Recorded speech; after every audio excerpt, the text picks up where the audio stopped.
Hello students.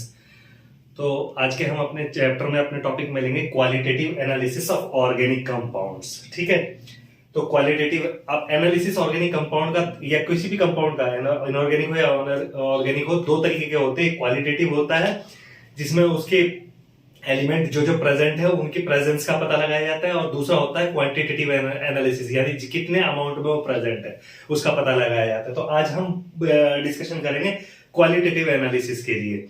तो इसमें qualitative analysis में क्या होता है कि क्वालिटेटिव एनालिसिस में हम ये पता लगाते हैं कि किसी भी कंपाउंड के अंदर, ऑर्गेनिक कंपाउंड के अंदर कौन कौन से एलिमेंट प्रेजेंट है। नॉर्मली कार्बन हाइड्रोजन तो होता ही है, लेकिन कार्बन हाइड्रोजन के अलावा नाइट्रोजन भी हो सकता है, फास्फोरस भी हो सकता है, ऑक्सीजन भी हो सकता है, सल्फर भी हो सकता है, हेलोजेंस भी हो सकते हैं। तो इन सब एलिमेंट का हम कैसे पता करेंगे, वो क्वालिटेटिव एनालिसिस से इसका हम पता करते हैं। तो इसमें जो है नॉर्मली हम कार्बन हाइड्रोजन, फास्फोरस, हेलोजेंस और नाइट्रोजन, सल्फर, इन सब एलिमेंट को नॉर्मली हम डिटेक्ट करते हैं। रही बात ऑक्सीजन की, तो ऑक्सीजन के लिए कोई डायरेक्ट टेस्ट नहीं है। ऑक्सीजन के लिए क्या करते हैं हम, जो फंक्शनल ग्रुप जैसे अल्कोहल OH है, फंक्शनल ग्रुप अटैच हो तो या कार्बोक्सिलिक एसिड है या एस्टर है, तो फंक्शनल ग्रुप का हम टेस्ट करते हैं। उससे हमें पता चल जाता है कि वहां पर ऑक्सीजन भी मौजूद है।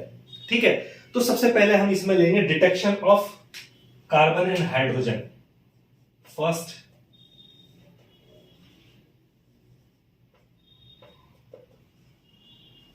Detection of carbon and hydrogen. ये जो आपका कार्बन एंड हाइड्रोजन उसके अंदर प्रेजेंट है, उसको हम कैसे डिटेक्ट करेंगे।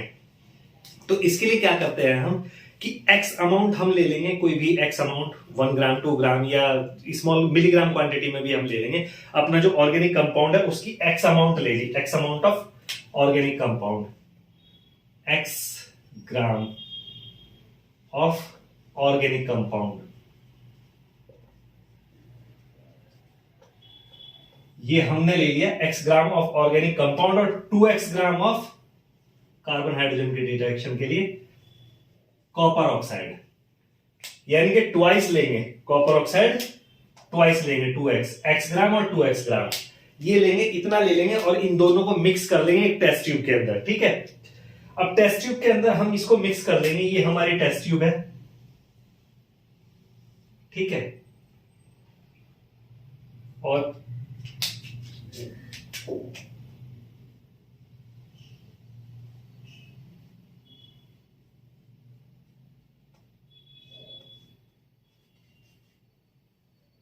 ठीक है, ये हमारी टेस्ट ट्यूब है।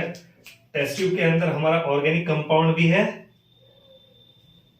और जो है ये कॉपर ऑक्साइड भी इसमें हमने मिक्स किया हुआ है। ठीक है, और यहां से एक ट्यूब ये हमने ली है,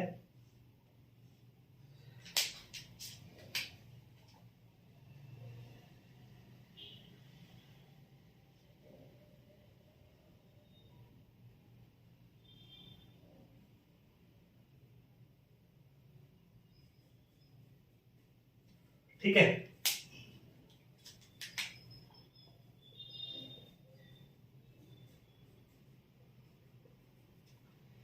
ये हमने अपना सेटअप बना दिया भैया।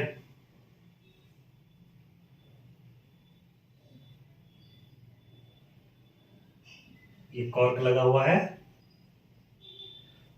ठीक है, तो हमने यहां पे क्या क्या लिया, यहां पे हमने लिया है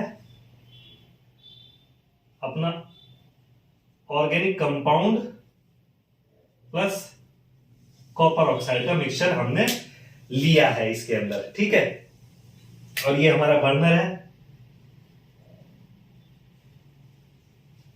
इसको हम ले लेंगे और इस मिक्सचर को हम हीट करेंगे। अब यहां से एक, जब तक इससे गैस इवॉल्व होना शुरू ना हो जाए तब तक हम इसको हीट करेंगे, और यहां से एक ट्यूब लेंगे हम जो सारी गैस को बाहर निकाल लेगी। उस ट्यूब में हम यहाँ पे बीच में जो रखा हुआ है हमने, वो क्या रखा हुआ है, बीच में इसके रखा हुआ है हमने ग्लास वूल, ग्लास वूल, और इसके साथ में इसमें जो है आपका copper sulphate solution, copper sulphate with anhydrous copper sulphate. Anhydrous copper sulphate, ये यहां पे इसके अंदर है, और यहां पे हमने ले रखा है लाइम वाटर।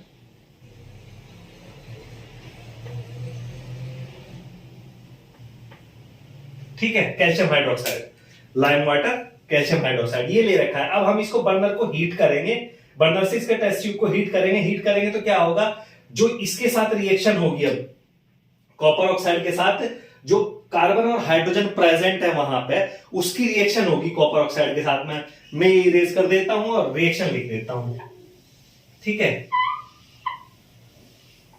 तो जो कॉपर, जो हाइड्रोजन और ऑक्सीजन प्रेजेंट है, उसकी कॉपर ऑक्साइड के साथ में रिएक्शन होगी। और रिएक्शन क्या होगी, रिएक्शन होने के बाद क्या बनेगा आपका, देखिए कार्बन के साथ में रिएक्शन हो रही है, कार्बन और हाइड्रोजन।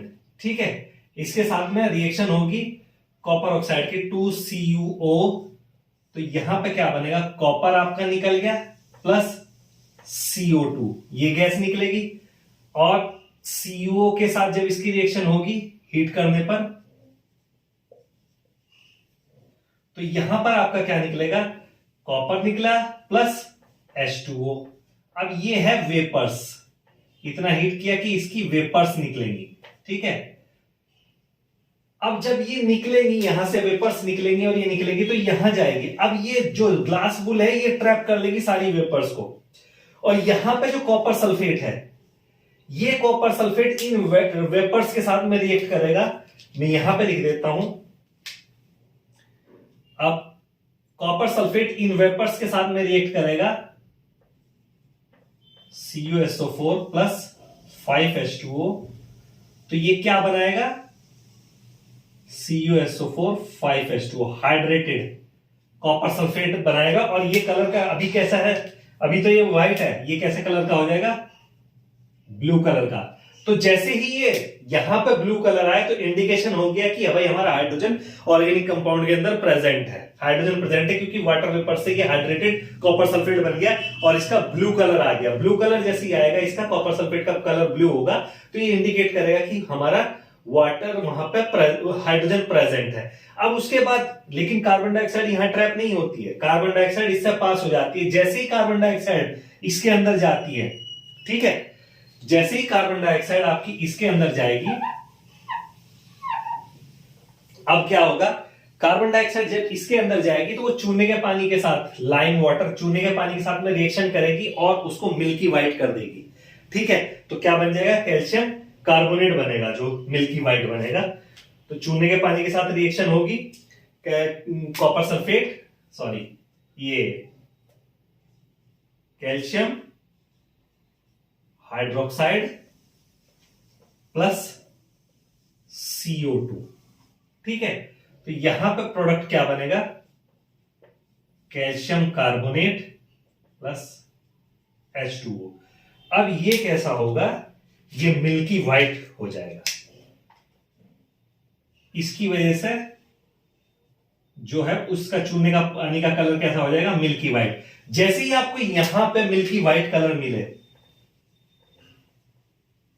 मिल्की व्हाइट कलर यहां पे मिले आपको, आप समझ जाइएगा कि कार्बन भी वहां पर प्रेजेंट है। तो इस तरीके से तो हम डिटेक्शन कर लेते हैं कार्बन का और हाइड्रोजन का।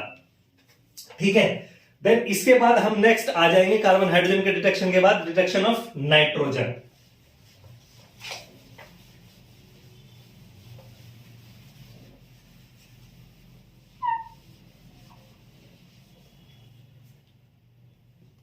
डिटेक्शन ऑफ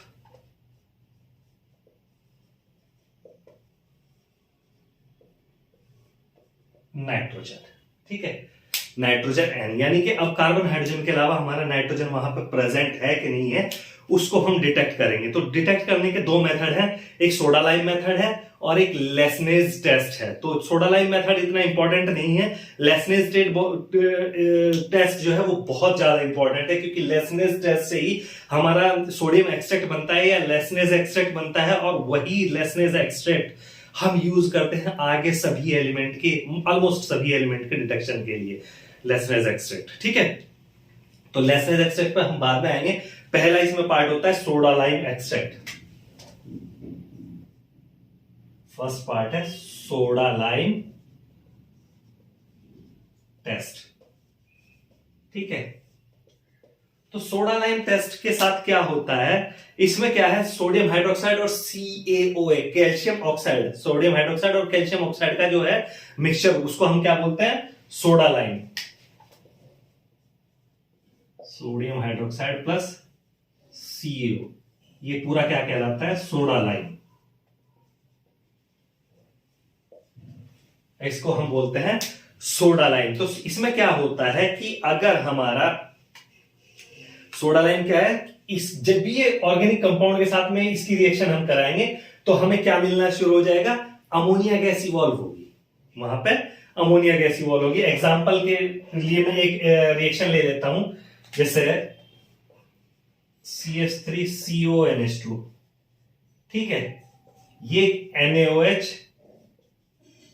और CaO के प्रेजेंस में रिएक्शन होगी और CH3COONA plus NH3 ammonia gas. तो ये क्या है, ये आपका एसिटामाइड, ये आपका कंबाइंडली क्या हो गया, सोडा लाइम, और ये बना सोडियम एसीटेट और ये अमोनिया गैस, ये अमोनिया गैस आपकी बन जाती है। तो अमोनिया इवॉल्व होती है, तो इससे हमें पता चल जाता है कि हाँ हमारे कंपाउंड के अंदर जो है वो नाइट्रोजन प्रेजेंट है। लेकिन अब इसकी लिमिटेशन क्या है, लिमिटेशन इसकी ये है कि जो आपके फंक्शनल ग्रुप जैसे नाइट्रो या azide, diazo compound, nitro compound और डायजो कंपाउंड्स, इनका क्या है, ये अमोनिया नहीं इवॉल्व करते। इनको अगर हम इस टेस्ट से करेंगे तो अमोनिया नहीं निकलेगी, तो हमें पता ही नहीं चल पाएगा भैया कि नाइट्रोजन प्रेजेंट है कि नहीं है। इसीलिए फिर दूसरा एक टेस्ट आता है, लेस्नेस टेस्ट, ठीक है, इसीलिए दूसरा एक टेस्ट आता है लेस्नेस टेस्ट, और वो मोस्ट कंफर्मेटरी टेस्ट है, बहुत इंपॉर्टेंट है, बहुत अच्छे से समझिएगा कि क्या है लेस्नेस टेस्ट, होता क्या है लेस्नेस टेस्ट।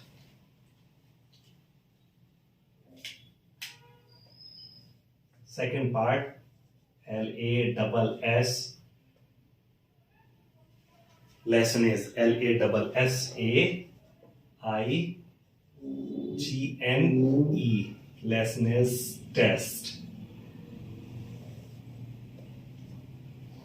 ठीक है, बहुत इंपॉर्टेंट है, बहुत अच्छे से समझिएगा कि लेस्नेस टेस्ट होता क्या है और लेस्नेस टेस्ट में कैसे हमारी रिएक्शंस होती हैं, ठीक है। तो इसमें सबसे पहले क्या करते हैं हम, एक बारीक सी कैपिलरी टाइप ट्यूब होती है, ठीक है, कैपिलरी टाइप ट्यूब होती है, ऐसी बहुत बारीक सी होती है, जैसे आपने नॉर्मली रिफिल्स देखे हैं, तो रिफिल्स का जो पॉइंट जहां से हम लिखते हैं वो वाला पॉइंट होता है, तो उतनी पतली एक ट्यूब होती है ग्लास की, उसके अंदर हम क्या कर लेते हैं, सोडियम के कुछ पीसेस ले लेंगे, सोडियम, छोटा सा सोडियम यहां पर ले लेंगे, ठीक है, यहां पे हम क्या करते हैं, सोडियम ले लेते हैं, और इस सोडियम को हम हीट करते हैं इसके अंदर, ट्यूब के अंदर, जब तक कि वो शाइनी ना हो जाए, बिल्कुल शाइन ना करने लगे, तब तक हम उसे हीट करेंगे। हीट करने के बाद क्या करेंगे, इसमें थोड़ा सा अपना ऑर्गेनिक कंपाउंड ऐड कर देंगे, ठीक है। अब इसमें इसके साथ में जब वो शाइन करने लगे तो उसमें ऑर्गेनिक कंपाउंड भी अपना ऐड कर देंगे और उसको फर्दर हीट करेंगे ऑर्गेनिक कंपाउंड को, ठीक है। मैंने क्या बोला, इस ट्यूब के अंदर सबसे पहले sodium, heat it to shine, जब तक कि वो शाइन ना करने लगे, देन ऐड ऑर्गेनिक कंपाउंड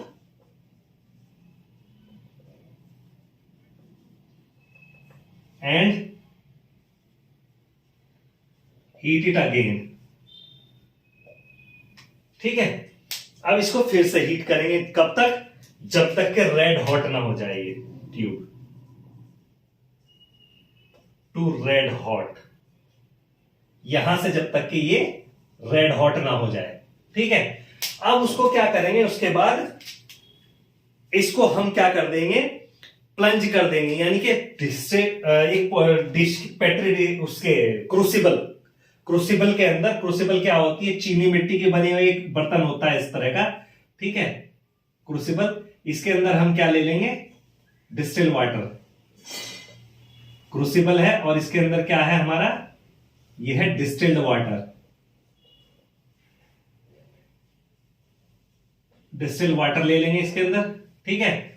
अब इस डिस्टिल वाटर में हम इस ट्यूब को ले जाके प्लंज कर देंगे। प्लंज करने से क्या होगा कि इसके अंदर फूट जाएगी, फूटने के बाद क्या होगा, ये सारा सॉल्यूशन इसके अंदर मिक्स हो जाएगा, ठीक है। अब इसको क्या करेंगे, हम हीट कर लेंगे, गर्म कर लेंगे और पूरा एक मिक्सचर बन गया, उस मिक्सचर को क्या करेंगे, फिल्टर कर देंगे।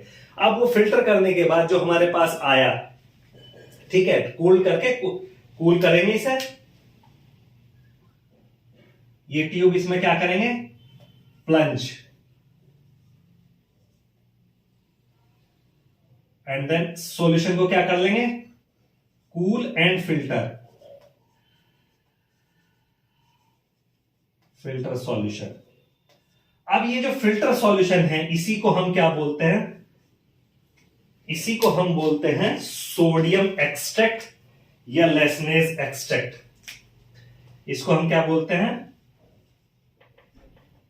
सोडियम एक्सट्रैक्ट और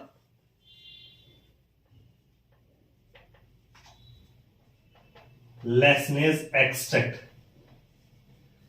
तो भैया यहां तक की जो ये स्टोरी है ये तो है कॉमन, आगे के जितने भी मैं टेस्ट बताऊंगा उसके लिए यहां तक की स्टोरी तो है कॉमन। इस कॉमन स्टोरी को रखेंगे याद, इसके बाद की कहानी आगे शुरू होगी कि आगे हमें करना क्या है, ठीक है। अब इसके बाद क्या करेंगे हम ये कहानी होगी, ये मैं इरेज कर देता हूं लेसनेस टेस्ट में। इसके आगे अब ये सॉल्यूशन हमारे पास बन गया, लेसनेस सॉल्यूशन या सोडियम एक्सट्रैक्ट या लेसनेस एक्सट्रैक्ट, जो भी इसको बोलना चाहो वो बोल सकते हो, ठीक है। अब क्या करेंगे, इस लेसनेस एक्सट्रैक्ट की कुछ ड्रॉप्स ले लेंगे, ठीक है, एक टेस्ट ट्यूब के अंदर कुछ ड्रॉप लेसनेस एक्सट्रैक्ट ले लेंगे और उसमें हम क्या कर देंगे, आयरन सल्फेट ऐड कर देंगे, freshly prepared iron sulphate solution, ferrous sulphate solution add कर देंगे। उस ऐड करने के बाद जब फेरस सल्फेट सॉल्यूशन ऐड करेंगे तो हमारे पास क्या बनेगा, सोडियम हेक्सा साइनोफेरेट बन जाएगा हमारे पास, ठीक है। अब इसमें हमने क्या करना है, हमें जो हमारे पास क्या है, सपोज जो ये बना, ये कॉम्बिनेशन क्या बनाएगा जो मैं बता रहा हूं अभी, लेसनेस टेस्ट में क्या होगा आपका, जो सबसे पहले क्रूसिबल में जब आपने वो किया तो वहां पे सोडियम प्लस जो ये कार्बन प्लस नाइट्रोजन, ये कहां से आए, इसको मैं बता देता हूं, ये आपके आए हैं ऑर्गेनिक कंपाउंड से, फ्रॉम ऑर्गेनिक कंपाउंड। अब इतनी सब ये रिएक्शन होगी, रिएक्शन होने के बाद जो बनेगा वो आपका बन जाएगा सोडियम साइनाइड, ठीक है, सोडियम साइनाइड बन जाएगा। अब ये सोडियम साइनाइड आगे क्या होगा, ये सोडियम साइनाइड रिएक्ट करेगा, इसमें हमने क्या डाला, फेरस सल्फेट, ठीक है। जब हमने फेरस सल्फेट डाला तो उसके साथ रिएक्ट करेगा ये सोडियम साइनाइड, तो सोडियम साइनाइड प्लस 6FeSO4, ठीक है, 6FeSO4। ये इसके बाद क्या बनाएगा,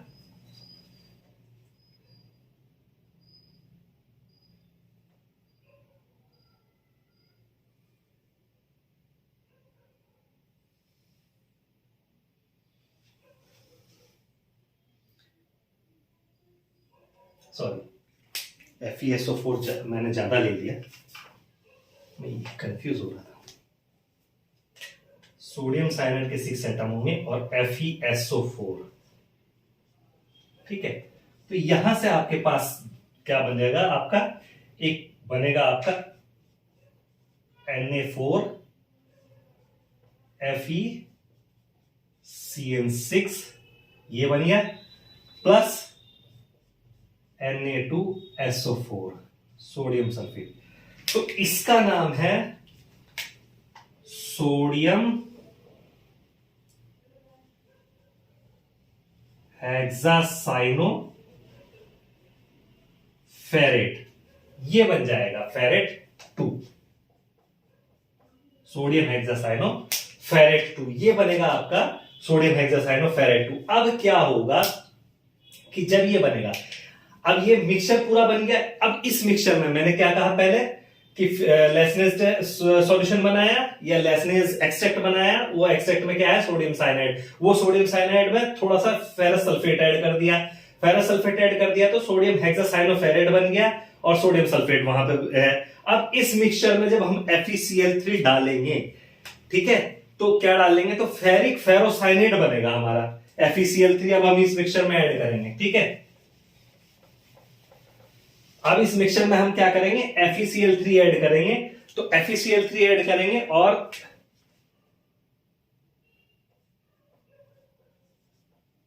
FeCl3 प्लस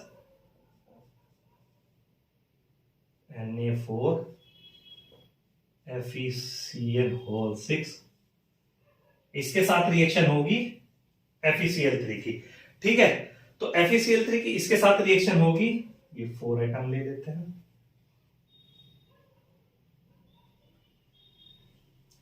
ये ले लेंगे। तो इसके बाद हमें क्या मिलेगा, Fe4 FeCl6 और 6,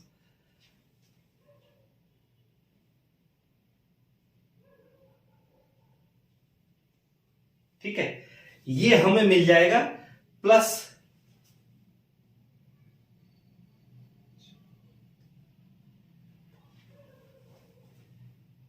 प्लस 12 NaCl, ठीक है। ये हमारे यहां से निकल जाएंगे NaCl के मॉलिक्यूल।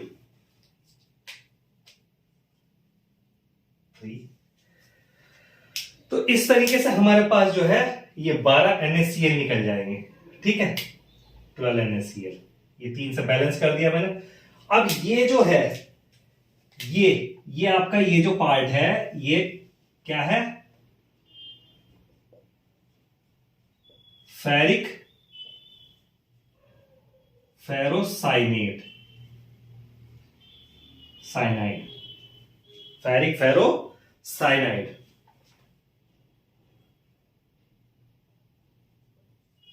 ये कैसा कलर देगा, पर्शियन ब्लू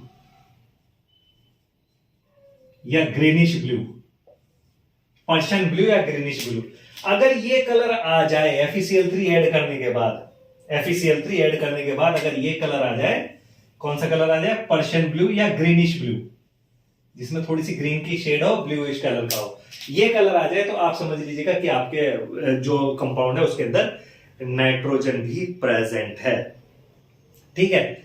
लेकिन अगर ये सब करने के बाद आपका कुछ ऐसा हो, ठीक है, कि ये सब आपने कर लिया लेकिन उसके बाद भी जो है आपका पर्शियन ब्लू कलर ना आया और कलर क्या आ गया आपका, जैसे ही आपने FeCl3 ऐड किया कलर आ गया आपका ब्लड रेड कलर का, ठीक है, तो समझ जाइए कि नाइट्रोजन के साथ साथ सल्फर भी वहां मौजूद है। अगर ब्लड रेड कलर आ जाए इसकी जगह पे, पर्शियन ब्लू की जगह कैसा कलर आ जाए, blood red, blood red colour, अगर ये कलर आ जाए आपका तो आप समझिए वहां पर क्या है, सल्फर भी मौजूद है, नाइट्रोजन के साथ साथ सल्फर भी मौजूद है। लेकिन ऐसा जरूरी नहीं कि हाँ ये कलर नहीं आया तो सल्फर नहीं है, ये कलर आ गया तो सल्फर मौजूद है, ठीक है। लेकिन अगर ये कलर नहीं आया तो उसका मतलब ये नहीं कि सल्फर नहीं है, ये कलर आया तो सल्फर है, लेकिन ये कलर अगर नहीं आया तो भी सल्फर हो सकता है, ऐसा नहीं कि सल्फर वहां पर मौजूद नहीं है, ठीक है।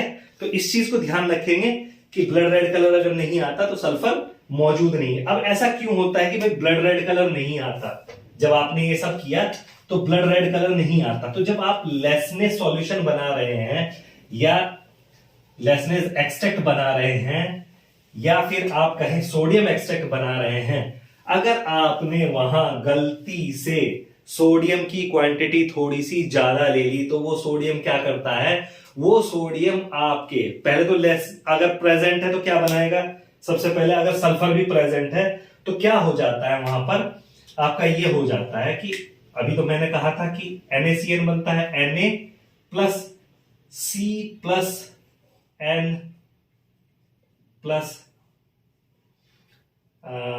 S, ये तीनों कहां से आए, ऑर्गेनिक कंपाउंड से आपके। ठीक है, तो यहां पे जो आपका बनता है NaCNS बन जाता है।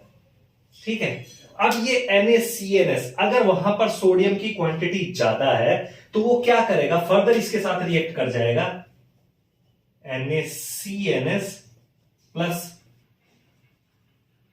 ये सोडियम की क्वांटिटी हमने ज्यादा ले ली तो क्या बन जाएगा, NaCN plus Na2S, sodium sulphide निकल जाएगा।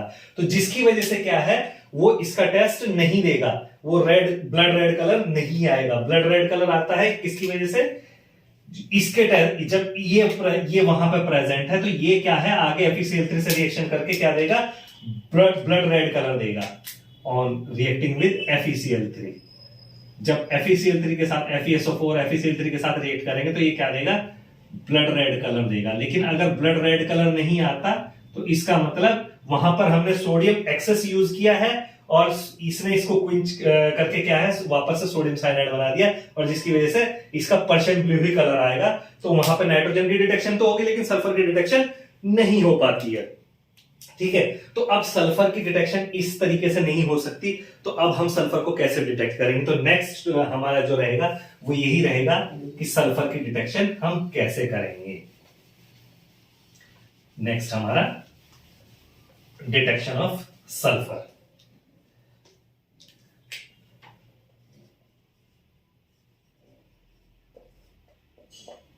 डिटेक्शन ऑफ सल्फर, अब सल्फर को कैसे डिटेक्ट करते हैं, तो भैया जो मैंने बताया कि सोडियम थायोसाइनेट बन गया, लेकिन सोडियम थायोसाइनेट क्विंच हो गया एक्सेस सोडियम से, तो अब उसकी डिटेक्शन कैसे करते हैं, तो जब हमारा लेसनेस टेस्ट, हमने लेसनेस एक्सट्रैक्ट बनाया और या सोडियम एक्सट्रैक्ट बनाया, तो उस एक्सट्रैक्ट को हम थोड़ा सा क्वांटिटी में लेंगे और उसको दो पार्ट में डिवाइड कर लेंगे।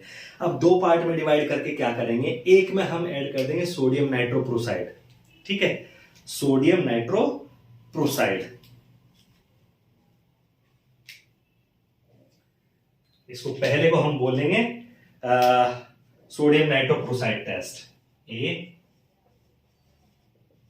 Sodium nitroprusside test. ठीक है, तो पहले पार्ट में हम क्या करेंगे, सोडियम नाइट्रोप्रोसाइड ऐड कर देंगे, सोडियम नाइट्रोप्रोसाइड का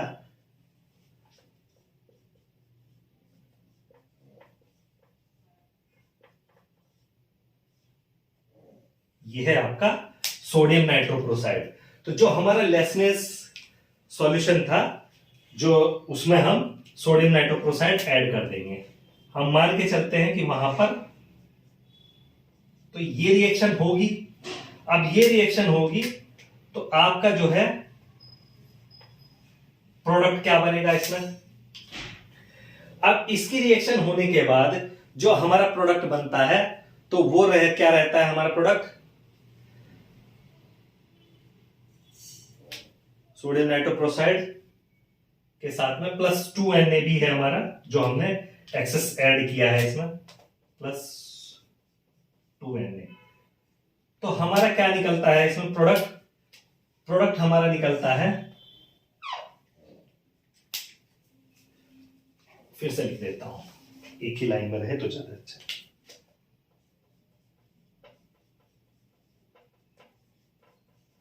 एक्सेस सोडियम अगर हमने यूज किया है, ठीक है, ये एक्सेस सोडियम है, ये पूरा मिक्सचर है, ये पूरा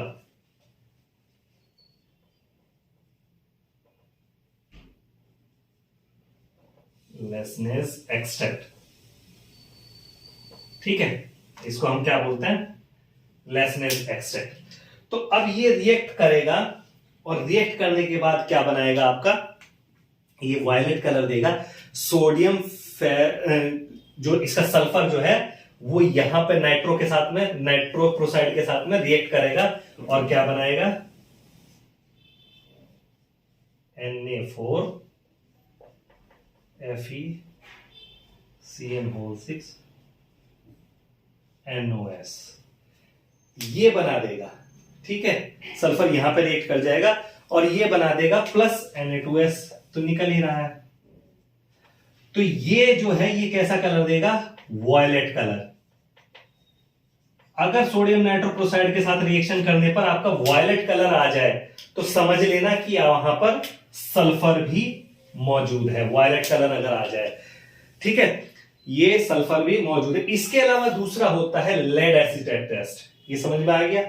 तो इसके अलावा दूसरा जो होता है lead acetate test,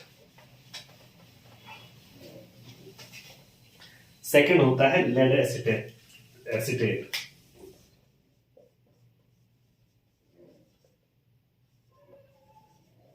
lead acetate test, ये भैया आपके प्रैक्टिकल में काम आएगा ये सब कुछ, ठीक है, अच्छे से याद रखिएगा। अब लेड एसिटेट टेस्ट में क्या होता है, जो हमारा सेकंड फ्रैक्शन हमने लिया था लेसनेस सॉल्यूशन का, या लेसनेस एक्सट्रैक्ट या सोडियम एक्सट्रैक्ट कुछ भी कह लीजिए, तो उसको हम एसिटिक एसिड से एसिडिफाई कर देंगे। एसिडिफाई का मतलब क्या होता है, पीएच कितनी होनी चाहिए, 7 से कम होनी चाहिए। 7 मतलब न्यूट्रल, वाटर की पीएच होती है उससे कम होनी चाहिए, और सोडियम जो आपका एसिटिक एसिड होता है उसकी पीएच अप्रोक्स आपकी 4 to 5 के बीच होती है, ठीक है। तो उससे एसिडिफाई कर देंगे, उसी के अप्रोक्स 5 के अप्रोक्स हम पीएच ले आएंगे। जब ये एसिडिफाई हो जाएगा और उसमें हम लेड एसिटेट ऐड करेंगे, उसके बाद लेड एसिटेट ऐड करेंगे तो क्या होगा, लेड सल्फाइड के ब्लैक प्रेसिपिटेट अपीयर हो जाएंगे। अगर ब्लैक प्रेसिपिटेट आ गए तो आप समझ लीजिए कि आपका सल्फर कंपाउंड के अंदर मौजूद है। वो होता कैसे है, जैसे मैंने आपको फर्स्ट रिएक्शन बताई कि NaCNS क्विंच हो जाता है एक्सेस Na2S प्लस NaCN मिलता है। अब ये Na2S आपका किसके साथ रिएक्ट करेगा, लेड एसिटेट के साथ रिएक्ट करेगा। Na2S plus CH3COO whole twice Pb, और यहां पे आपको PbS प्लस 2 CH3COO Na। तो ये जो प्रेसिपिटेट मिलते हैं इसके, ब्लैक प्रेसिपिटेट लेड सल्फाइड के, ब्लैक प्रेसिपिटेट लेड सल्फाइड, ठीक है। तो ये जैसे ही ब्लैक प्रेसिपिटेट आपके आ जाए तो आपका सल्फर की कंफर्मेशन हो जाएगी कि वहां पर आपका सल्फर मौजूद है, रिएक्शन मिक्सचर के अंदर आपका सल्फर मौजूद है, ठीक है। नेक्स्ट ये हो गया सल्फर का डिटेक्शन हम कैसे करते हैं। अब नेक्स्ट इसके बाद आ जाता है कि हैलोजन का डिटेक्शन हम कैसे करेंगे। डिटेक्शन ऑफ हैलोजन,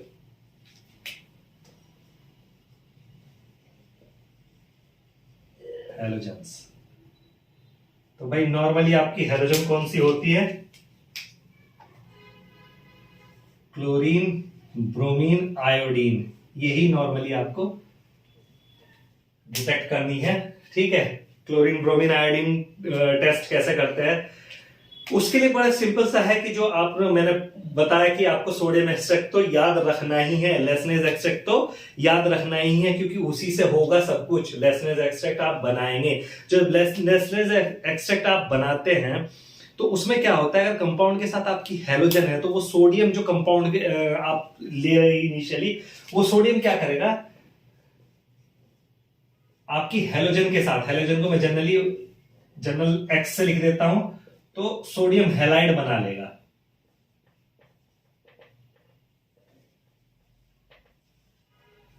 ठीक है।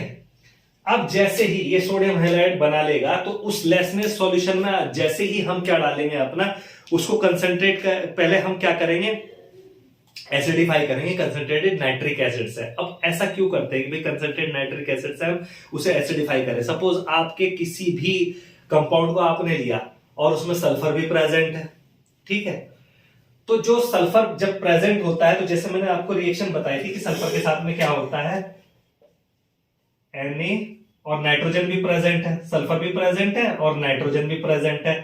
तो एक्सेस सोडियम के साथ रिएक्ट करने पे क्या बनता है, NaCN प्लस Na2S। अब हमारी प्रॉब्लम क्या है कि हम कंसंट्रेटेड नाइट्रिक एसिड से इसे क्विंच क्यों करते हैं अब इसको, क्योंकि ये दोनों भी सिल्वर नाइट्रेट सॉल्यूशन के साथ में प्रेसिपिटेट देते हैं। तो हैलोजन का टेस्ट हमारे लिए डिफिकल्ट हो जाएगा अगर हमने उसे एसिडिफाई नहीं किया, इनको क्विंच नहीं किया।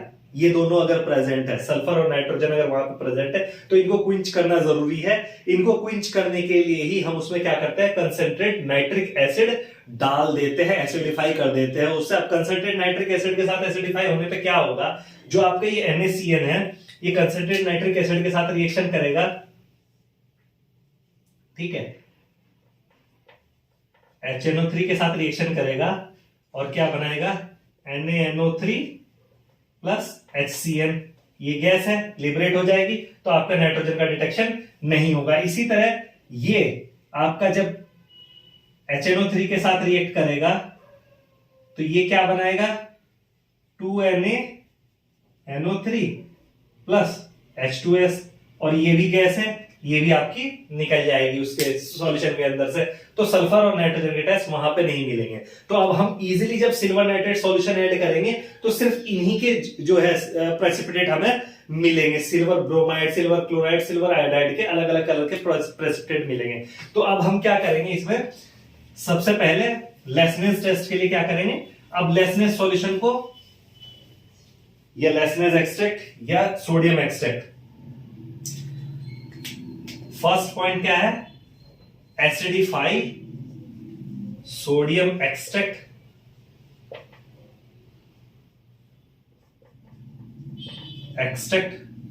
With concentrated HNO3। इसके साथ में एसिडिफाई कर लिया। देन नेक्स्ट पॉइंट हमारा क्या आ जाता है, एड सिल्वर नाइट्रेट सॉल्यूशन। अब सिल्वर नाइट्रेट सॉल्यूशन का जैसे ही ऐड करेंगे तो अगर वहां पर आपका क्लोराइड है, ठीक है, तो NaCl प्लस AgNO3 ये रिएक्ट करेगा और NaNO3 प्लस AgCl ये कैसे प्रेसिपिटेट देगा, ये आपको देगा व्हाइट प्रेसिपिटेट, ठीक है। ये किस कलर के प्रेसिपिटेट देगा, व्हाइट कलर के प्रेसिपिटेट, व्हाइट कलर के प्रेसिपिटेट। और अगर आपका होगा NaBr प्लस AgNO3, जब ये रिएक्ट करेगा तो NaNO3 तो निकल ही रहा है प्लस AgBr निकलेगा। और इसके प्रेसिपिटेट कैसे होंगे, डल येलो कलर के, डल येलो कलर के प्रेसिपिटेट होंगे। और जब अगर आपका जो होगा सोडियम आयोडाइड, वहां पे आयोडाइड, आपका ये आयोडाइड है, तो जब AgNO3 सॉल्यूशन इसमें ऐड करेंगे तो यहां पर जो आपका निकलेगा NaNO3 तो निकलेगा ही, प्लस AgI का निकलेगा। तो इसके जो प्रेसिपिटेट होंगे वो आपके शाइनी येलो प्रेसिपिटेट होंगे, ब्राइट येलो, ठीक है, ब्राइट येलो। एक के डल येलो निकलेंगे और एक के ब्राइट येलो प्रेसिपिटेट निकलेंगे। ये चीज आप याद रखिएगा कि एक के डल येलो और एक के ब्राइट येलो, यही डिफरेंस है, दोनों की येलो आएंगे और एक के डल येलो निकलेंगे, एक के ब्राइट येलो प्रेसिपिटेट निकलेंगे, ठीक है।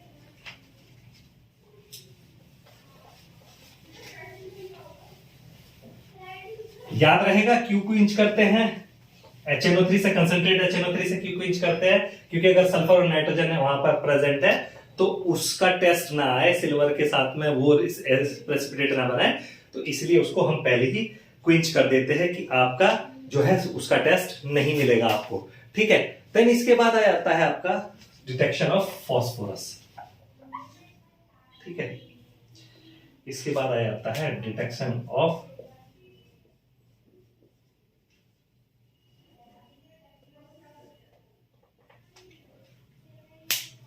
फॉस्फोरस। अब फॉस्फोरस को कैसे डिटेक्ट करते हैं? हमारा सपोज आपके ऑर्गेनिक कंपाउंड में फॉस्फोरस है, ठीक है, तो अब क्या करेंगे, आप अपना ऑर्गेनिक कंपाउंड लेंगे और उसे सोडियम परऑक्साइड के साथ आप हीट कर देंगे। ठीक है, अब ये फॉस्फोरस आपका कहां से आ रहा है? ऑर्गेनिक कंपाउंड से।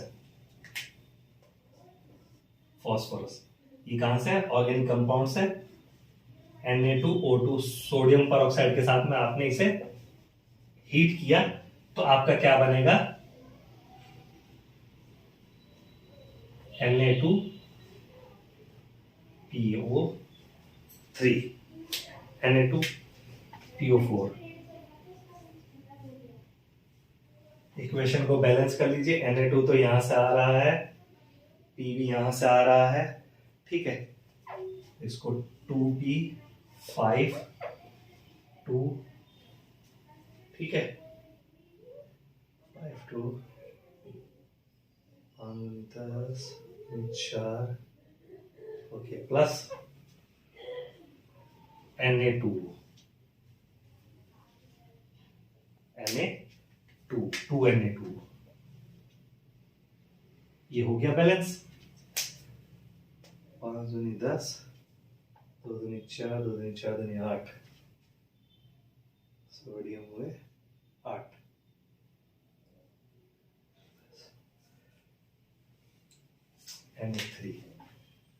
Na3PO4, सॉरी, सोडियम फॉस्फेट, ये बना आपका Na3PO4। अब आपका Na3 ये कहां से आया? ये फॉस्फोरस कहां से आया? ऑर्गेनिक कंपाउंड से। ये याद रखिएगा, इसको हमने किससे रिएक्ट कराया? सोडियम परऑक्साइड से।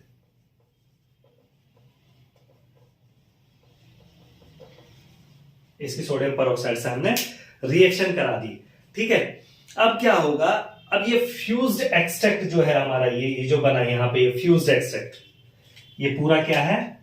Fused extract.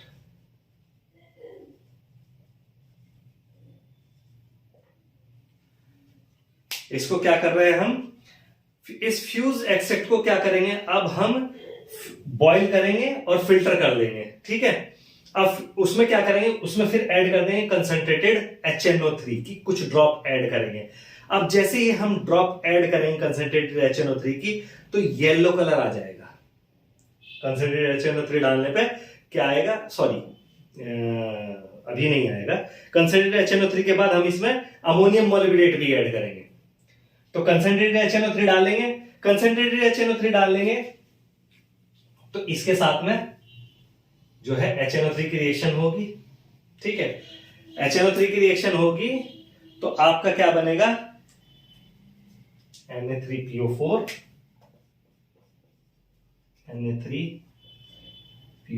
प्लस 3HNO3, तो आपका क्या बन जाएगा? H3PO4, ये बनेगा प्लस 3NaNO3, ये निकल जाएगा।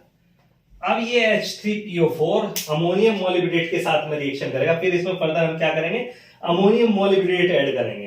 अमोनियम मोलिब्डेट ऐड करेंगे इसके साथ में, तो अमोनियम मोलिब्डेट के साथ में ये रिएक्शन करके बनाएगा अमोनियम फॉस्फोमोलिब्डेट, और उसका येलो कलर आ जाएगा। जैसे ही येलो प्रेसिपिटेट आ जाए, येलो कलर आ जाए, तो समझ लीजिएगा आपका फॉस्फोरस वहां पर प्रेजेंट है।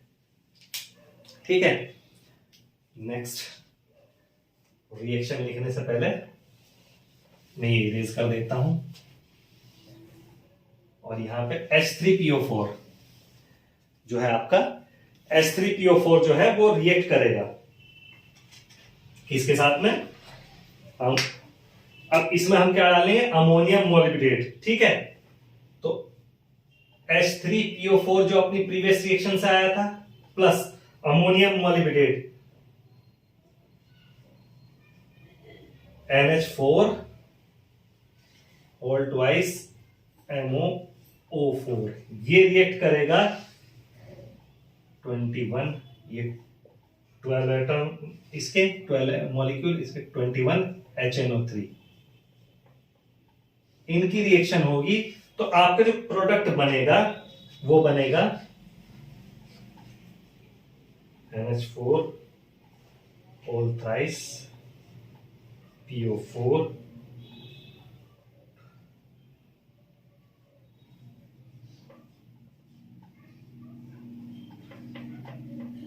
21 NH4 NO3 प्लस 12 H2O, ये वाटर निकल जाएगा आपका। ठीक है,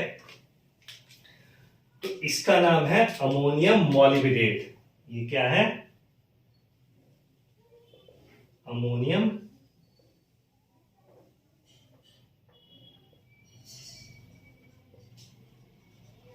मॉलिबिडेट, ये अमोनियम मॉलिबिडेट है। और ये रिएक्शन बनाएगा अमोनियम फॉस्फो, करने के बाद क्या बनाएगा? Ammonium phospho मॉलिबिडेट।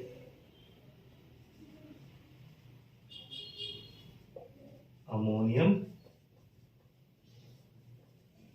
फॉस्फो मॉलिबिडेट। ठीक है, और इसका कलर कैसा कलर आएगा? Yellow colour. अब जैसे ही येलो कलर अपीयर होगा तो आपका वहां पर फास्फोरस की प्रेजेंस कंफर्म हो जाएगी कि आपका फास्फोरस वहां पर प्रेजेंट है। ठीक है, तो आज मैंने क्वालिटेटिव एनालिसिस में आपको बताया कि carbon, hydrogen, nitrogen, phosphorus, sulphur, chlorine, bromine, iodine, इन सब का डिटेक्शन हम कैसे करते हैं। तो इन सब का डिटेक्शन आपको समझ में आ गया होगा। तो वीडियो अगर पसंद आया हो तो वीडियो को लाइक करें, शेयर करें और चैनल को सब्सक्राइब करें। Thank you.